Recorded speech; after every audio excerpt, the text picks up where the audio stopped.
Hello everyone, it's spoiler time here in Arena Underground. This week we are showing you all the new cards from Ikoria Lair of Behemoths. As always, if you enjoy the content, please make sure to click that like and subscribe button below. It's a way to support the channel for free. This is, I think, the last video for spoilers. All the spoilers have been released. You can go and check it out at the Wizards of the Coast article page for Ikoria image gallery. We're gonna leave some links in the description below. And yeah, let's talk about more cards. Alright, so we're looking at the last Planeswalker coming out in this set, Narset of the Ancient Way in the Jeskai colors. Alright, so if you +1, you gain 2 life, add 1 blue, 1 red, or white, spend this mana only to cast a non-creature spell. -2, draw a card, then you may discard a card. When you discard a non-land card this way, Narset of the Ancient Way deals damage equal to that card's converted mana cost to target creature or planeswalker. And then the -6 or the emblem, in this case, you get an emblem with whenever you cast a non-creature spell, this emblem deals 2 damage to any target. So I think this Narset, being a 4 mana planeswalker, I wouldn't say is amazing, but you can definitely splash this in some sort of Jeskai, sorcery instant strategy where you are trying maybe to get your emblem. You play Narset, right? You hopefully have her stay on the battlefield for 3 turns by plussing 1 and maybe casting a removal spell. Then you get to -6, and then from then on you get to deal 2 damage for every spell that you're casting. Otherwise, the -2 is nice.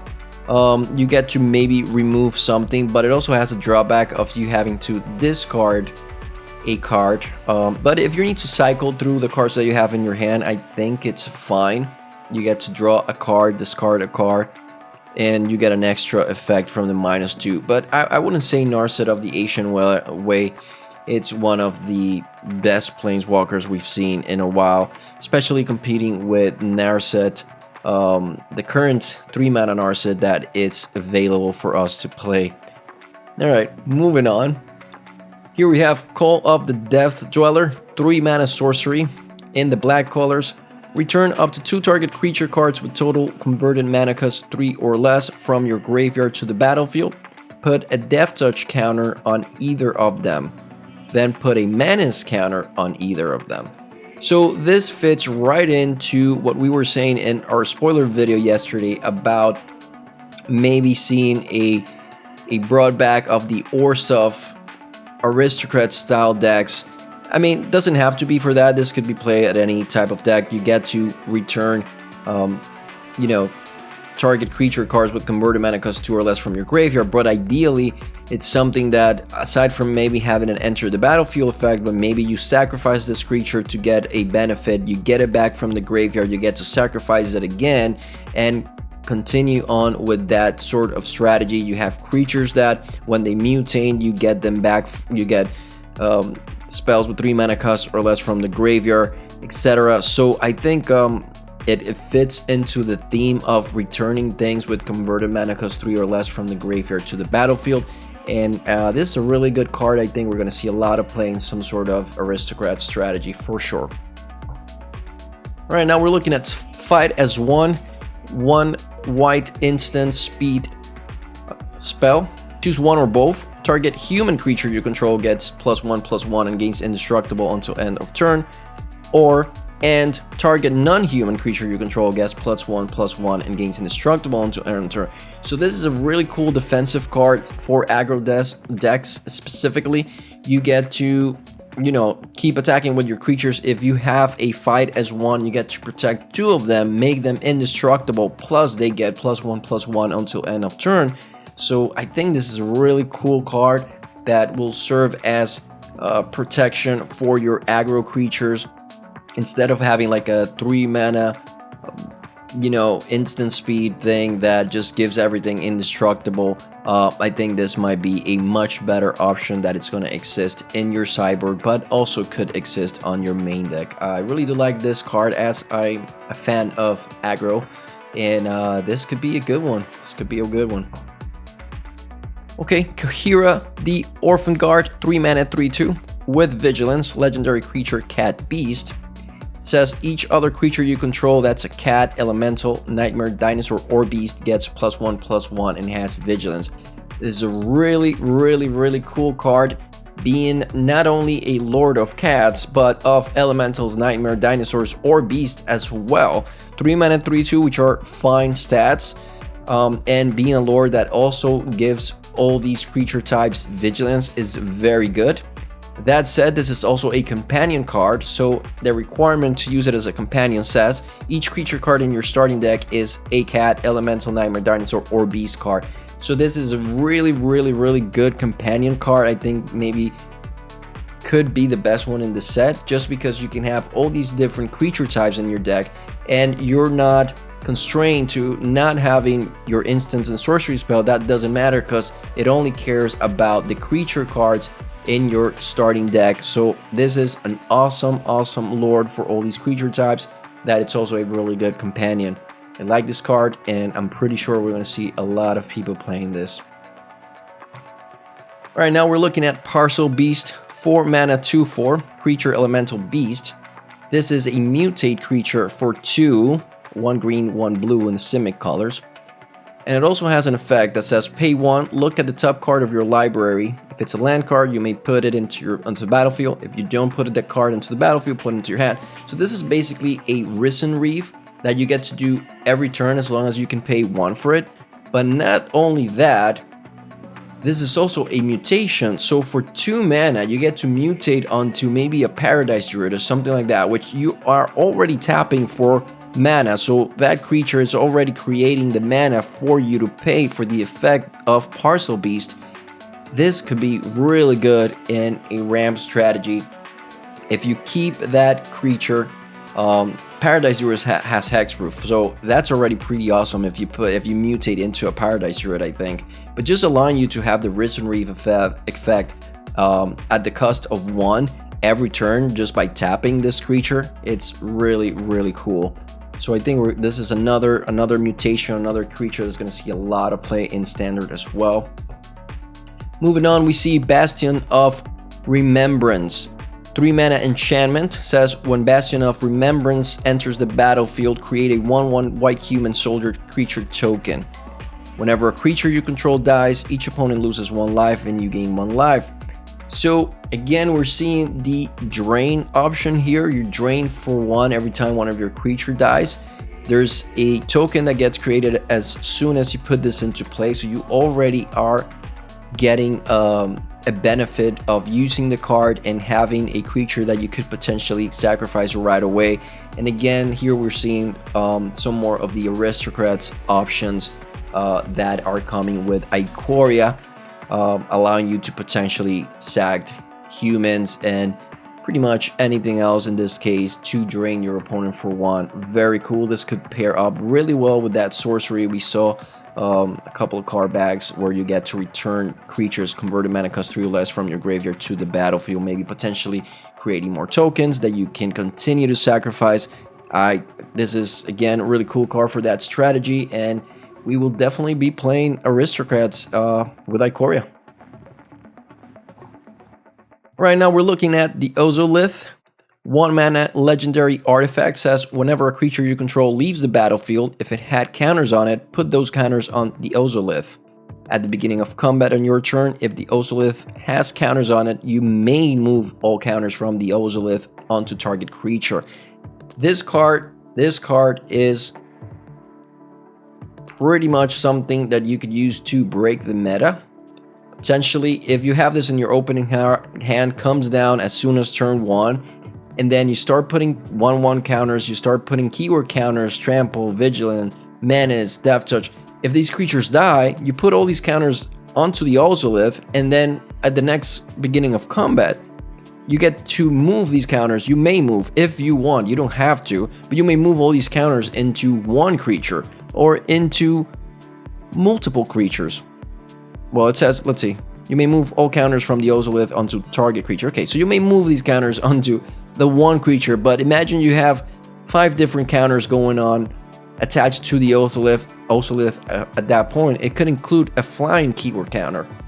You move all that into a big creature, give it flying, give it, first strike, etc., and that would be an awesome turn. So I think the Ozolith, it's going to see a lot of play. It's a really cool artifact for a keyword counter strategy. And I like this card. I like this card a lot. Okay, moving on, we see Song of Creation. This is the 4 mana enchantment in the Temur colors. You may play an additional land on each of your turns. Whenever you cast a spell, draw 2 cards. Also, at the beginning of your end step, discard your hand. So right away you're looking at this, you may say, wow, I have to discard my entire hand at the beginning of the end step. You may think that's a drawback, but if you read this card, first of all, it allows you to play extra lands each turn. So if you are playing some sort of ramp strategy, which a lot of decks already play ramp strategies like Bant Ramp, Simic Ramp, etc., you have all your lands in play. Then whenever you cast a spell, you draw 2 cards. And you're probably just going to end up playing those cards right away, so you probably don't care about this card in your hand. And then again, if you think about it, if you're playing Temur Adventures, it's already a deck list that allows you to play all these Adventures cards. Those cards then stay in exile for you to cast the other side of the spell. So you're not really discarding your hand because those cards are just sitting there in exile waiting for you to cast them. So this would be a great addition to something like Temur Adventures. This card could really be part of a deck list that it's gonna break the meta for Ikoria set. Really cool card. I'm definitely interested in seeing what the pros are gonna do with this card for sure. Okay, now we're looking at Kinnan, Bunder Prodigy, 2 mana 2/2 in the Simic colors, legendary creature, human druid. Whenever you tap a non-land permanent for mana, add 1 mana of any type that permanent produce. So basically, if you have a Paradise Druid and Kinnan on the battlefield, you tap Paradise Druid for a green, you get to tap it for 2 greens instead. Kinnan gives you that extra mana. And then you also get the effect where if you pay 7, 5 colorless, 1 green, 1 blue, look at the top 5 cards of your library. You may put a non-human creature card from among them onto the battlefield. Put the rest on the bottom of your library in random order. This is really awesome. This card for 2 mana, playing this on turn 2 allows you to ramp a little bit quicker. Again, we see a lot of ramp options here with Ikoria, them wanting you to play these big creatures on time. And then you get to look at the top 5 cards of your library if you have 7 and just put any non-human creature onto the battlefield. Any non-human creature. So it could be a 7/7 green, stumpy, trampoly creature that you just get to put for free onto the battlefield by paying this 7 from Kinnan. That said, obviously being a 2/2, it may be removed from the battlefield real quick. But unlike things like Risen Reef, which is a 1/1, it's a bit more difficult to remove, I would say. But Kinnan's pretty cool, again, fitting the ramp strategy for Ikoria. It's a really nice card. Okay, now we're looking at Mythos of Luna, 4 mana sorcery Mythos that pairs with Luna, one of our apex mutating creatures from Ikoria. It says create a token that's a copy of target permanent. If you pay 1 red, 1 green. If 1 red, 1 green was spent to cast this spell, instead create a token that's a copy of that permanent, except the token has when this permanent enters the battlefield. If it's a creature, it fights up to 1 target creature you control. So as a 4 mana sorcery that's copying any target permanent on the battlefield, it's already really good. You can definitely see play of this. And you get the little bit of extra benefit there with paying red and green to make that creature type permanent to fight target creature you don't control. But just for the regular effect of creating a token of target permanent, again, any permanent, you could copy an enchantment, you could copy, whatever. Maybe you can even copy a land. It doesn't even say create a token that's a copy of target permanent, so it doesn't have, it could be a land. You could just copy a land if you need a land. This card has a lot of potential, and yeah, I am looking forward to seeing this be in play and how people are going to be playing this, what they're going to be copying. Pretty cool. Alright, now we're looking at Titan's Nest. This is the 4 mana enchantment in the Sultai colors. It says, at the beginning of your upkeep, look at the top card of your library. You may put that card into your graveyard.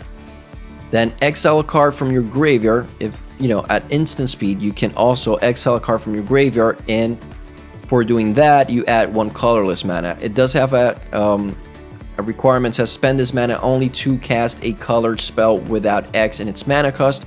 So in any case, just imagine this: you play a Paradise Druid, you played an Arboreal Grazer. They died along the way as you are ramping, but maybe you're on turn 3, turn 4. You want to play your Nissa. You have 3 lands on the battlefield. If Arboreal Grazer and Paradise Druid are already on the graveyard, you can exile those 2 cards, and each of them give you a colorless mana, allowing you to just pay the 2 greens and maybe 1 extra to play your Nissa. So you could definitely play your Nissa on turn 3 if those cards are already in the graveyard. So this is really cool. I could see things happening here where also people are just sacrificing creatures, or, you know, just attacking into the opponent to get those creatures into the graveyard, and then allowing them to play bigger creatures, bigger spells by exiling this card. This reminds us of the Delver mechanic, which, if you don't know, is a mechanic that came out a couple of sets back, where spells had this delve mechanic, and you could exile cards from the graveyard to pay for the colorless mana cost of the spell. This is, as many of you who are maybe new to the game are seeing this card, you may say, well, that's not too good, etc. But this is a really, really good enchantment, so keep an eye for this one in standard as well. Alright, and finally we're looking at the 5 ultimatums that came out. These are sorcery speed spells that cost 7 in the corresponding colors. Here we're looking at Genesis Ultimatum, which is in the Temur colors. This one says, look at the top 5 cards of your library, put any number of permanent cards from among them onto the battlefield and the rest into your hand. So again, these are very costly compared to other things we are already playing in the current standard, like Casualties of War, which is just 6 mana cost. This is a 7 mana cost spells, and you have to pay all these colors to play it. It doesn't have any colorless mana cost. But that said, if you do get to cast this, imagine any number of permanent cards from among these 5. It could be anything. Agents of Treacheries, could be Nissas, could be Elspeth Conquers the Death. Any of them. You could just cast them once you play this from the top of your library, put them into the battlefield. So really, really cool ultimatum. Now we're looking at the Absent and Marduk colors ultimatum. Eerie Ultimatum in the Absent says return any number of permanent cards with different names from your graveyard to the battlefield. Again, you know, really costly sorcery speed spells, but you might be able to just win the game if you, in this case, return all these permanents to the battlefield and trigger all these enter the battlefield effects, and maybe have haste. Maybe have something that gives everything haste on your side of the battlefield so you can attack with everything. Pretty cool. We see Runo's Ultimatum in the Marduk color. Sorcery, destroy all non-land permanents your opponent control. So you may say, well, there's already a Planar Cleansing that for 6 mana allows you to destroy all permanents. But in this case, if you do pay all these 7 combination of Marduk colors, you get to destroy all permanents that your opponent controls.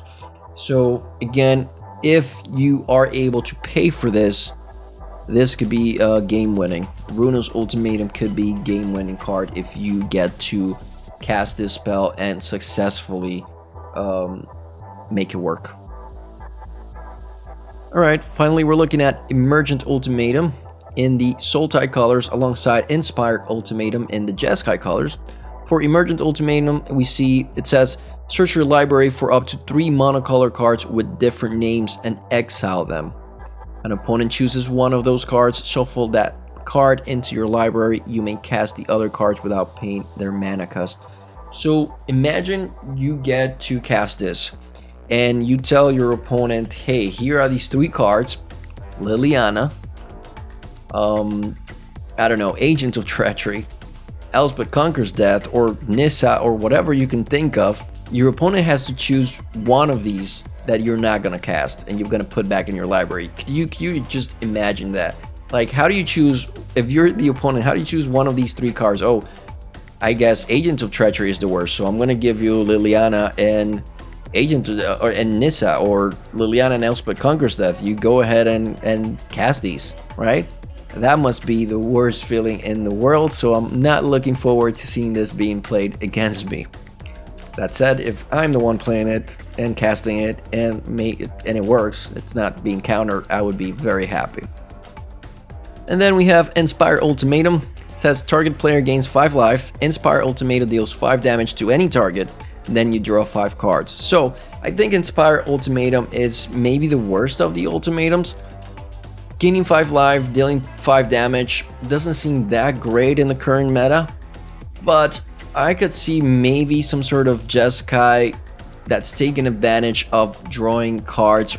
You know, you draw 5 cards, maybe you deal damage for each of the cards that you are drawing, so you could potentially deal that 5 damage plus deal an extra 5 damage because you have some sort of enchantment that gives you the effect to deal damage for every card that you're drawing. So I could see something like that happening, but alongside the other ultimatums, this is probably the worst of the bunch. Obviously, there's gonna maybe be a pro out there that's gonna make me look bad and make this card work, but for now. Okay guys, we've reached the end of the spoilers. As I said before, all the spoilers are out. Wizards posted an article called Ikoria Image Gallery. You can see that on their article's website. We're gonna link that on the description below. Thank you for watching all the Ikoria spoilers in our channel, and we hope to see you again in the next spoiler season. For now, you guys have a good one. That was all for today. Please make sure to like and subscribe if you enjoyed the video, and click the bell icon if you want to get notified whenever we upload new videos. Have a good one.